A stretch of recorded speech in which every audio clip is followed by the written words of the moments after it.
अजीब तरह से गुजर रही है जिंदगी, सोचा कुछ किया कुछ हुआ कुछ मिला कुछ। Welcome back to Unimonks. मेरा नाम है मनीष चौधरी। जैसे कि आपको पता है हम जीटी की लेक्चर सीरीज स्टार्ट कर चुके हैं। इससे पहली वाली वीडियो में मैंने आपको इसकी स्ट्रेटेजी प्लानिंग के बारे में आपको एक्सप्लेन किया था कि कैसे एनालिसिस करेंगे और एक स्ट्रेटेजी बनाएंगे। सेकंड वीडियो में हमने इंडियन पॉलिटी के कुछ हमने इंपॉर्टेंट टॉपिक्स देखे थे, उसी को हम कंटिन्यू करते हैं इस वीडियो में। तो चलिए आज की वीडियो स्टार्ट करते हैं। ये देख रहे हैं आप, मैं ऑलरेडी आपको सिलेबस बता चुका हूं कि जीटी का सिलेबस में आपको ये पॉइंट्स इंडियन पॉलिटी से, हिस्ट्री से, ज्योग्राफी से इस तरीके से क्वेश्चन आएंगे। ठीक है, तो हम पॉलिटी कर रहे हैं, तो पॉलिटी के हम जो है नेक्स्ट पॉइंट्स देखते हैं। नेक्स्ट है हमारा कि हमारा जो कॉन्स्टिट्यूशन बना था, यानी कि इंडिया का जो कॉन्स्टिट्यूशन बनाया गया था, उसके लिए एक कॉन्स्टिट्यूएंट असेंबली की डिमांड की गई थी। तो जो कॉन्स्टिट्यूएंट असेंबली थी उसका जो आइडिया दिया गया था, कॉन्स्टिट्यूएंट असेंबली का जो आइडिया दिया गया था वो दिया गया था एम एन रॉय के द्वारा। तो नाम याद रखिएगा, आपको ज्यादा स्टोरीज याद रखने की जरूरत नहीं है क्योंकि जीटी के पेपर में सीधा फैक्ट्स आते हैं। आपको सीधा जो है डेट, नेम, यही सब याद करनी है। तो आपको याद रखना है एम एन रॉय ने आइडिया दिया था कॉन्स्टिट्यूएंट असेंबली का। ये जो कॉन्स्टिट्यूएंट असेंबली जो बनाई गई थी, ये बनाई गई थी आपकी कैबिनेट मिशन के प्लान पर। और पहली बार जो कॉन्स्टिट्यूएंट असेंबली कॉन्स्टिट्यूट की गई थी दैट वाज 16 मई 1946। ऑलराइट, याद रखेंगे एम एन रॉय ने आइडिया दिया था और कैबिनेट मिशन प्लान के अकॉर्डिंग पे कॉन्स्टिट्यूएंट असेंबली को बनाया गया था 16 मई 1946 को। एक इंतरिम गवर्नमेंट भी बनाई गई थी। इंतरिम गवर्नमेंट बनाई गई थी कब? 2 सितंबर 1946 को। तो ये डेट्स आप जो है याद रखिएगा अच्छे से। मैं आपको जैसे जैसे हम आगे जाएंगे मैं आपको रिवाइज कराता रहूंगा, टाइम टू टाइम आपको जो है ये अपडेट प्रोवाइड करा दूंगा और आपको ये जो है याद हो जाएगी। ऑलराइट, फिर हम बात करते हैं ये जो कॉन्स्टिट्यूएंट असेंबली थी, इसकी फर्स्ट मीटिंग कब हुई थी? फर्स्ट मीटिंग हुई थी इस कॉन्स्टिट्यूएंट असेंबली की 9 दिसंबर 1946 को, यानी कि कॉन्स्टिट्यूशन बनाने के लिए इसकी पहली बार जो मीटिंग हुई थी वो हुई थी 9 दिसंबर 1946, जिसके चेयरमैन थे डॉक्टर सच्चिदानंद सिन्हा। डॉक्टर सच्चिदानंद सिन्हा को टेम्परेरी चेयरमैन अपॉइंट किया गया था, लेकिन उसके बाद डॉक्टर राजेंद्र प्रसाद को जो है उसका परमानेंट प्रेसिडेंट अपॉइंट किया गया था और एच.सी. मुखर्जी जो उस असेंबली के वाइस प्रेसिडेंट थे। तो नाम याद रखिएगा, यहाँ पे 3 पॉइंट्स आपको जानने को मिलेंगे। So basically 4। पहला, कॉन्स्टिट्यूएंट असेंबली की फर्स्ट सिटिंग कब हुई थी, उसकी फर्स्ट मीटिंग कब हुई थी? फर्स्ट मीटिंग हुई थी कब? 9 दिसंबर 1946 को। फिर टेम्परेरी प्रेसिडेंट कौन थे कॉन्स्टिट्यूएंट असेंबली के? वो थे डॉक्टर सच्चिदानंद सिन्हा। और परमानेंट प्रेसिडेंट कौन थे? परमानेंट प्रेसिडेंट थे डॉक्टर राजेंद्र प्रसाद। और वाइस प्रेसिडेंट कौन थे? That is H C. Mukherjee. Alright, ये नाम आप याद रखिएगा, काफी इंपॉर्टेंट है, आपके एग्जाम में पूछे जा सकते हैं। और जो एच.सी. मुखर्जी और डॉक्टर राजेंद्र प्रसाद का जो इलेक्शन हुआ था, उनको जो अपॉइंट किया गया था एज ए परमानेंट चेयरमैन और वाइस चेयरमैन, बेसिकली प्रेसिडेंट और वाइस प्रेसिडेंट, तो वो कब हुआ था? दैट इज 11 दिसंबर 1946 को। ये डेट भी आप याद रख सकते हैं। वैसे मुझे लगता नहीं ये पूछा जाएगा, लेकिन मैं फिर भी आपको बता दे रहा हूं ताकि आपको जो ये याद रहे, ताकि एग्जाम में अगर आ भी जाए तो आप गलती ना करो। Next, BN. राव को अपॉइंट किया गया था कॉन्स्टिट्यूशनल एडवाइजर, यानी कि जो कॉन्स्टिट्यूशन बनाया जाएगा उसके जो एडवाइजर होंगे वो कौन होंगे? वो बनाए गए थे बी.एन. राव। ऑलराइट, यहां पे आप देख सकते हैं ये हमारे डॉक्टर राजेंद्र प्रसाद, ये और ये आप देख सकते हैं ये कौन है? ये बी.एन. राव। ठीक है, नेक्स्ट चलते हैं। नेक्स्ट आता है हमारा, अगर आप सीयूईटी की प्रिपरेशन करना चाहते हैं और आप टारगेट करना चाहते हैं डीयू के काफी ज्यादा जो हमारे हिंदू, सेंट स्टीफन और मिरांडा हाउस जैसे कॉलेज जो हैं, उनमें अगर आप टॉप स्कोर करना चाहते हैं तो आप यूनिमॉन्क्स के साथ जुड़ सकते हैं। ऑलराइट, यूनिमॉन्क आपके सभी डोमेन्स, साथ के साथ जीटी और लैंग्वेजेस की भी प्रिपरेशन कराता है और आपको बताता है कि किस तरीके से आपको जो है सीयूईटी का फॉर्म भरना है। आपको सीयूईटी की कंप्लीट इंफॉर्मेशन प्रोवाइड कराता है। हमारे पास काफी अच्छी अच्छी फैकल्टीज है, जैसे आप हिस्ट्री के लिए जो है पद्मांजलि मैम पढ़ाती है, आपका जो है कंप्यूटर सेक्शन के लिए जो है जीटी के अंदर वो हमारे विनायक सर कराते हैं, आपकी केमिस्ट्री कराई जाती है हमारी सोनल मैम के द्वारा, और बायोलॉजी कराते हैं हमारे आयुष सर। और अगर आप सोशियोलॉजी पढ़ रहे हैं तो सोशियोलॉजी के लिए हमारी जो है नम्रा मैम है। तो आप जो है यूनिमॉन्क्स के साथ बने रहिए और हम टारगेट करेंगे कि इस बार हम जो सबसे अच्छा स्कोर करें और यूनिमॉन्क्स के साथ आप पढ़ के आपका मनपसंद कॉलेज मिले। ऑलराइट, नेक्स्ट है हमारा, नेक्स्ट अगर हम बात करें कि जो टोटल मेंबर थे कॉन्स्टिट्यूएंट असेंबली में, फॉर एग्जांपल ये एक असेंबली थी तो इसके अंदर जितने भी मेंबर्स अपॉइंट किए गए थे, जो भी मेंबर्स थे वो कितने थे? तो टोटल मेंबर थे 389। याद रखिएगा कॉन्स्टिट्यूएंट असेंबली में टोटल मेंबर कितने थे? 389, जिसमें से 292 जो थे वो रिप्रेजेंटेटिव थे किसके? ब्रिटिश स्टेट के, यानी कि ब्रिटिश गवर्नमेंट के अंदर जो आते थे, और बाकी 93 जो रिप्रेजेंटेटिव थे वो थे प्रिंसली स्टेट के। अगर आपने हिस्ट्री थोड़ी बहुत पढ़ी होगी, आपको पता होगा काफी सारे प्रिंसली स्टेट्स थे, तो उनके जो रिप्रेजेंटेटिव थे वो कितने थे, 93। और 4 जो थे ये थे चीफ कमिश्नर्स। कहां के चीफ कमिश्नर्स थे, 4 जगह के। कौन सी, दिल्ली, अजमेर, कुर्द और ब्रिटिश बलूचिस्तान।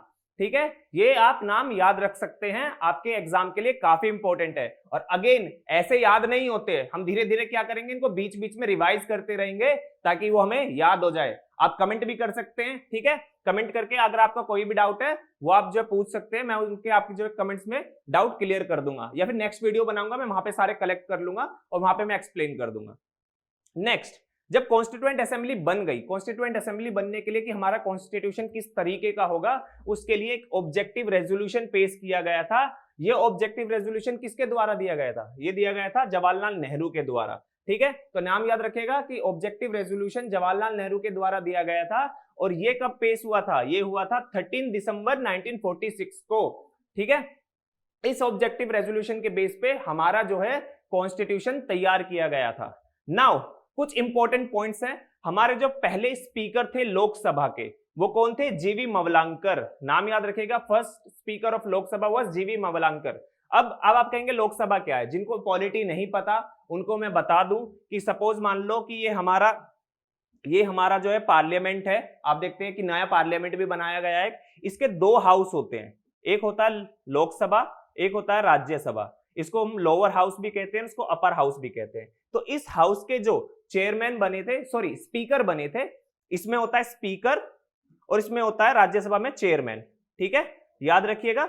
जो पहले स्पीकर बने थे वो कौन थे, जीवी मवलांकर, नाम याद रखेगा। और जब कॉन्स्टिट्यूएंट असेंबली में इंडिया का पहली बार फ्लैग अडॉप्ट किया गया था, तो फ्लैग अडॉप्ट की जो कमेटी थी, चेयरमैन थे नेशनल फ्लैग कमेटी के, कौन थे, डॉक्टर राजेंद्र प्रसाद। तो नाम याद रखिएगा, डॉक्टर राजेंद्र प्रसाद थे। और जो इंडिया का जो फ्लैग था वो किसने डिजाइन किया था, वो किया था पिंगाली वेंकैया ने। ठीक है, और किस दिन अडॉप्ट किया गया था, 22 जुलाई 1947 को। तो ये सारे डेटा, सारी डेट, सारे नेम हमारे लिए काफी इंपॉर्टेंट है एग्जाम पर्सपेक्टिव से। नेक्स्ट, कॉन्स्टिट्यूशन कब बनाया गया था और अडॉप्ट कब किया गया था, दैट इज 26 नवंबर 1949 को। यानी कि उस दिन हमारा कॉन्स्टिट्यूशन बन गया था और हमने अडॉप्ट कर लिया था कि ये हमारा कॉन्स्टिट्यूशन है। किस दिन, 26 नवंबर 1949 को। और इसी दिन को 26 नवंबर को क्या कहते हैं, इसको कहते हैं कॉन्स्टिट्यूशन डे, संविधान दिवस। अब आपसे पूछा जाने लगे कि कॉन्स्टिट्यूशन डे कब आता है, तो याद रखिएगा 26 नवंबर को हमारा कॉन्स्टिट्यूशन डे आता है। अब काफी सारे बच्चों के ना माइंड में कंफ्यूजन होगा कि ठीक है 26 नवंबर 1949 को अगर हमने कॉन्स्टिट्यूशन अडॉप्ट कर लिया था तो फिर 26 जनवरी को क्या है। तो आपको मैं बता दूं, जब भी हम कोई भी कानून बनाते हैं, कुछ भी करते हैं, तो एक तो होता है हमारा कि इनेक्ट कब हुआ, ठीक है, और अडॉप्ट कब हुआ।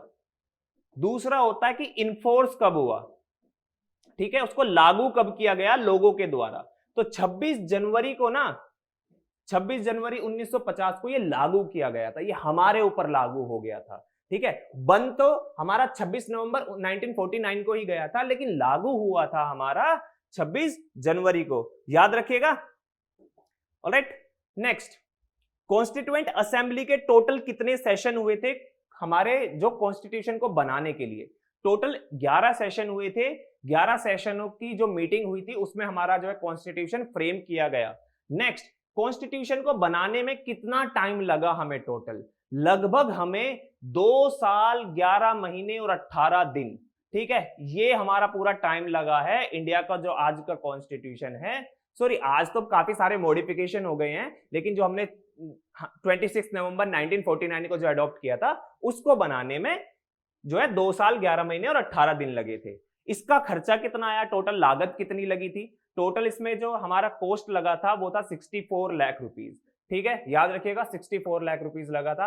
अब आप कहेंगे यार इतना कम पैसा, वो आज के टाइम पे तो आपको कम लग रहा है, आपका 1950s का जो टाइम था ये पैसा आप समझ लो कि कई करोड़ रुपए के बराबर था उस टाइम पे। तो ठीक है, नेक्स्ट, हमारे जो चेयरमैन थे, किसके चेयरमैन? ड्राफ्टिंग कमेटी के, यानी कि जो कॉन्स्टिट्यूशन ड्राफ्ट किया गया था उसके जो चेयरमैन थे वो थे कौन? Doctor B R Ambedkar. और डॉक्टर बी आर अंबेडकर को फादर ऑफ द कॉन्स्टिट्यूशन भी कहा जाता है, father of Indian constitution.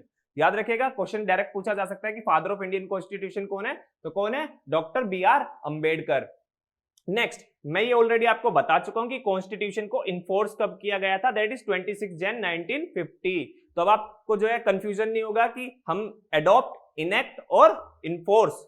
Adopt कि हमने कब उसको एडॉप्ट किया, और इनेक्ट यानी कि किस दिन बनाया, और इन्फोर्स कब लागू किया।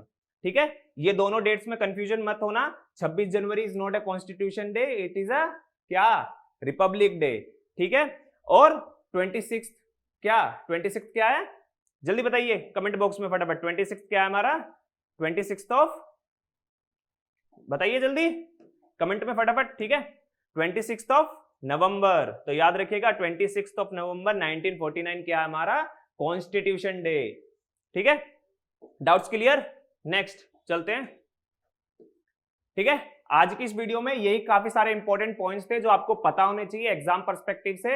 हम इसको नेक्स्ट वीडियो में सबसे पहले रिवाइज करेंगे कि हमने क्या क्या पढ़ा है, क्या क्या चीजें हैं, देन हम नेक्स्ट वीडियो पे मूव करेंगे। ऑलराइट, यूनिमॉन्क्स के साथ बने रहिए अगर आपको जो जीटी में अच्छा स्कोर करना है। Thank you.